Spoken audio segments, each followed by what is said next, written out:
Hey everyone, this is Friday Morning Movie Reviews. This is Nathan CK, and we're here with.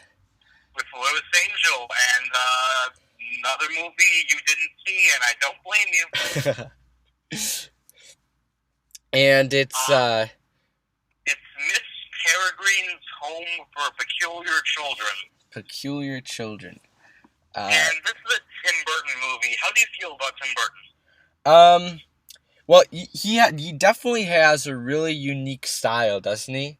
Especially with his animation. And you can definitely tell when it's Tim Burton. And I like his style. It's different and it's unique. And then of course the movies that do stand out is probably was it Alice in Wonderland he did. I like that movie. I thought it was okay. It wasn't amazing, but it was all right.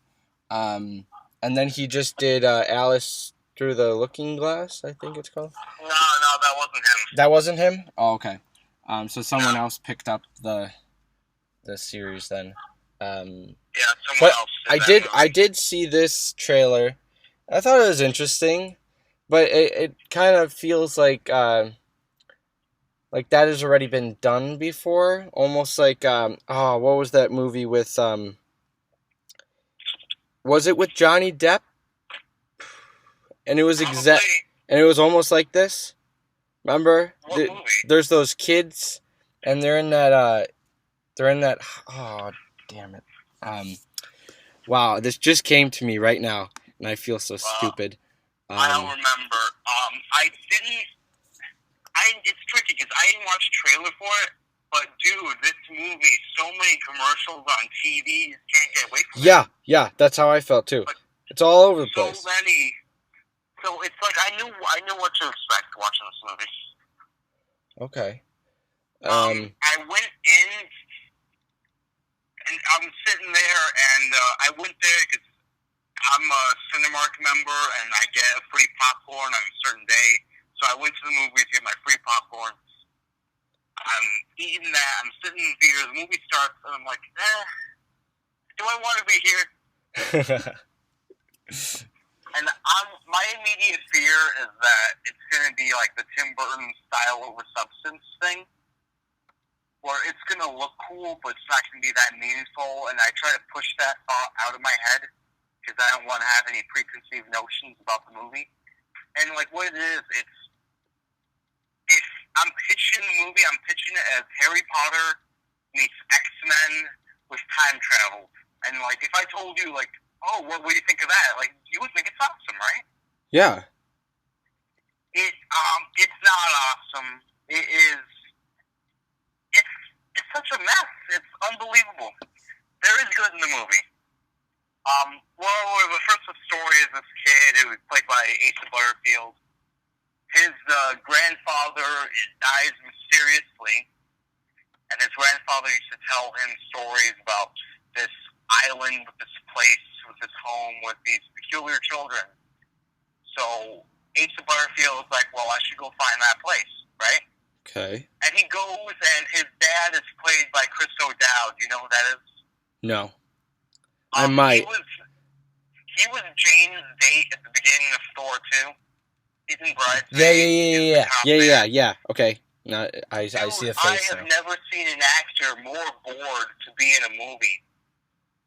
Really? It looked like, and he's funny too. Like, I guess that was kind of the character, but it looked like he was on his phone the whole movie. Oh man. Yeah, it's very. You kind of get that a little bit in this whole movie. Where certain people just, like some of the kids, look like they didn't want to be there. Dude, the kid from the Sherlock Holmes movie with Magneto, he's in the movie, right? And his peculiarity, well, they're mutants. They even say, oh, it's a mutant gene. So they are X-Men. His mutant gene is he has bees around him or inside of him all the time. I'm like, oh, it's the Sherlock Holmes thing.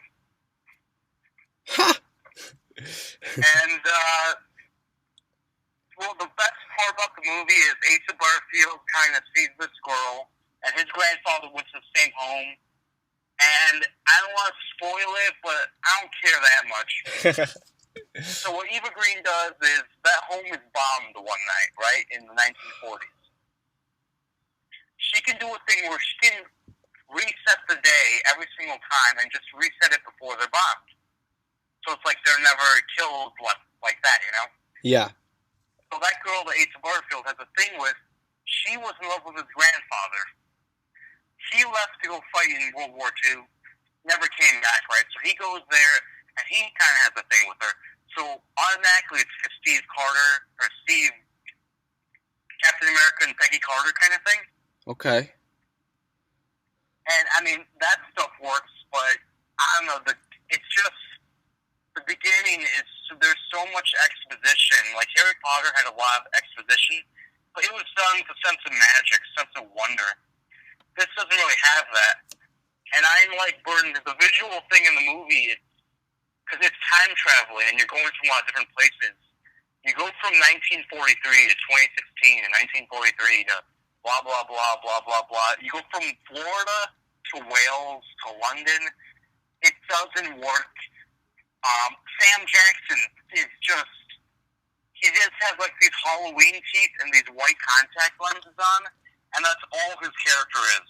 Just scaly teeth and eyes. Asa Butterfield is very uneven. He's bad in some scenes in the movie. Eva Green's fine, whatever. She's serviceable.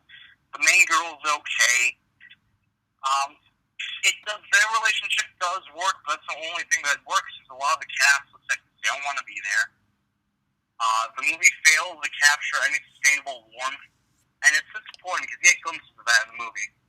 And the third act, oh my god, the third act completely falls apart.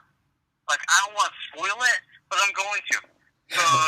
The skeletons from Spy Kids 2 are in the movie, and they fight Dementors. Dementors? Yeah, from Harry Potter. Yeah. What? Just wrap your mind around that. Well, they are particular children, so I guess. They're X-Men, dude. They're X-Men with skeletons and Dementors. And the movie has no idea what movie. I'm going in spoiler territory now. Okay, so the bad guys want to steal these kids' eyes, right? But not in a Kubo where you do it off screen kind of way. I mean, you see people's eyes get sucked out of their head. Whoa. And do you know why they want to do it? Do you remember you were telling me Neon Demon, A Girl Eats an Eye? Yes. In this movie, they have a scene where a dude pours a big burlap bag full of eyes with these pink cords connected to the base of them, and they start eating eyeballs. Ew! Oh. Why? Because it's stupid. Because they're Dementors. They don't suck the souls, they suck your eyes. Interesting. Dude, can you imagine how disturbing that is for a kid to see in a movie? That's PG-13? Well. I mean, the MPAA is broken, because how can that be in a movie? I don't know. So it just kind of was a whole glob of ideas, and no one was really interested, and it just kind of bombed. It didn't bomb. It won the weekend. It beat Really? Florida, right? Really? Okay. Yeah. Well, I guess I see why. Yeah. Yeah, I mean, it's based on a book. I don't care. Tim Burton, I feel like I'm sputtering through this review. He has these creative flourishes in the movie where he does the scene that looks like it's out of Nightmare Before Christmas in the middle of the movie. There are interesting ideas in the movie, but it just doesn't work for me. It completely falls apart in the end. 2.5 out of 5. Oh, wow. Okay, well. It's not bad. It's not bad, but it's not, like, over a 3 I consider good. Okay, yeah. So this is just... Yeah, do you know what this is? This is like when you rewatch Amazing Spider-Man 2, and you realize the only good thing in the movie is Andrew Garfield and Emma Stone. Yeah. That's what this is. Okay. Yeah, I see where you're going with that. Okay, so I just found the movie that I was talking about that this is almost like, or at least how I would imagine it to be. Remember Lemony Snicket's A Series of Unfortunate Events? Yeah. With Jim Carrey? Well, with Jim Carrey, and they're making a Netflix show about that. Remember, and there's the kid, and then the daughter, or not the daughter, the sister, and then that little girl. Yeah, and their uncle gets killed. Or whatever. Right. This is how I kind of pictured this movie, but I guess with Dementors. Dude, it's weird. The Dementors, they look scary, but they suck out people's eyeballs with like these tentacle things. That's Tim Burton for you, man. Yeah. Well, and that's this review for you guys. All right, guys. That's Lewis's review. So go see this movie. Take our criticism or our review into account. If you want to go see it. And if you don't, then go see Storks. All right, guys. Yeah, go see Storks. Have a great weekend. Goodbye.